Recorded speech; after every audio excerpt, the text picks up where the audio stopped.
حدیث مبارک کې راځي چې څلور څیزونه د نیکبختۍ علامت دی، یعنی چې دا څلور څیزونه په کم انسان کې وي دا به نیکبخته وي، دنه به الله او د الله رسول هم خوشحاله وي او د ده ژوند به هم ډېر په اطمینان سره، ډېر په سکون او ډېر په خوشحالۍ سره تیریږي او د ده خاتمه یعنی مرګ به هم د ده په خیر سره کیږي، ده ته به الله رب العزت کلمه نصیب کوي او کامیاب به د دې دنیا نه چې کوم دی رخصتوي. هغه څلور څیزونه کم دي چې هغه د نیکبختۍ علامت دی. مونږ او تاسو زنانه او سړي مونږ دا وګورو چې آیا هغه څلورو څیزونو کې مونږ کې کم عمل شته یا نشته. که شته خو د الله رب العزت شکریه پې ادا کو او که نشته کوشش وکړو چې د دې ویډیو نه پس په دغې خبرو باندې عمل وکړو. او هغه څلور څیزونه کم دي هغه دا دي ډېر آسان دي. په هغې کې اولنی چې دی هغه جبه ده، د ذکر والا جبه.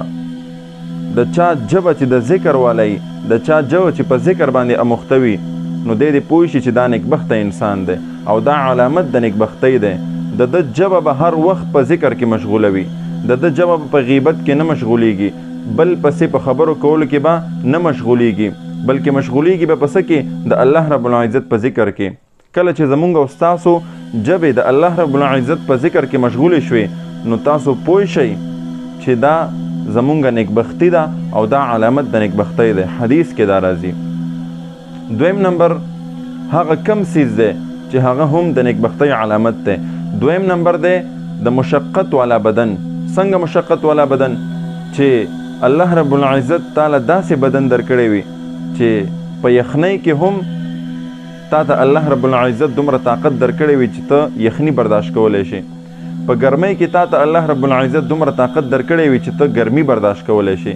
دغه رنګې نور داسې دنیاوي څه کارونه وي، بوج یا مثال مزدوري کول یا نور داسې څه کارونه وي د دنیا چې هغه ته په صحیح طریقې سره کې، یعنې ستا بدن کلک وي د هغې دپاره، نازک بدن نه وي، نو دا هم د نیکبختۍ علامت دی. دریم نمبر د نیکبختۍ د علاماتو نه یو علامت دا دی چې ستا زړه د شکر والا زړه وي، ستا زړه ناشکره نه وي. تا ته الله رب العزت 1 روپۍ درکړي، ته په هغې باندې د الله رب العزت شکریه ادا کړي او دا ووایې چې الحمدلله.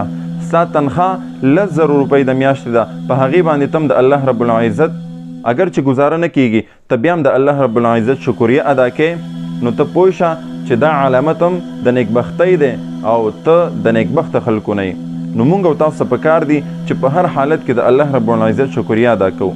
ځکه قرآن کې الله رب العزت فرمای لئن شکرتم لازیدنکم ولئن کفرتم ان عذابی لشدید. الله جل شانه فرمای وای که تاسو زما په نعمتونو باندې شکریه ادا کوئ، تاسو ته چې ما کم نعمتونه درکړي دي په هغې باندې تاسو زما شکریه ادا کوئ، نو وای تاسو ته به زه دغه نعمتونه نور هم ډېر کم، یعنی په دې نعمتونو کې به تاسو ته زه زیاتوالی وکم. ځکه د الله رب العزت په مونږ او تاسو باندې ډېر بې انتها بې شمېره نعمتونه دي. مونږ او تاسو که سوچ وکړو او د دې شمیرلو غواړو نو قرآن کې الله فرمایي وان تعدوا نعمت الله لا تحصوها. انسانانو ته الله فرمایي چې ای زما بندګانو تاسو زما دومره نعمتونه درکړي دي که تاسو دا شمیرل وغواړئ نو دا تاسو نشئ شمیرلی. یقینا چې دا زمونږ په تصور کې هم دا نشي راتلی چې الله رب العزت مونږ او تاسو څومره نعمتونه راکړي دي.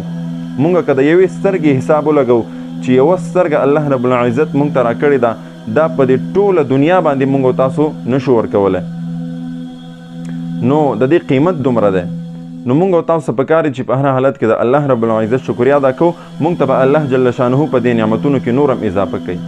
او که الله دې نه کي چېرې مونږ ناشکري وکړه نو قرآن کې الله فرمایي ولئن کفرتم ان عذابي لشدید. او که چېرته تاسو ناشکري وکړه نو وایي زما عذاب ډېر سخت دی، الله به رانه دا شته نعمتونه مو اخلي. نو هر حالت کې به انشاءالله د الله رب العزت شکریه ادا کوو او دا صفت هم د نیکبختۍ دی. نیکبخته خلک په هر حالت کې د الله رب العزت شکریه ادا کوي. او څلورم نمبر د نیکبختۍ علامت څه دی؟ څلورم نمبر علامت دی نیکه بیبي. چاته چې الله رب العزت دینداره نیکه بیبي ورکي نو دا علامت د نیک بختۍ دی.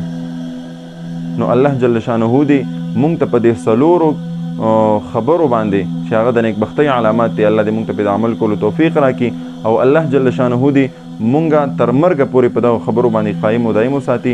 ویډیو باندې عمل وکړئ او د ثواب په نیت نور مسلمانانو سره ضرور شیر کړئ. السلام علیکم ورحمت الله وبرکاته.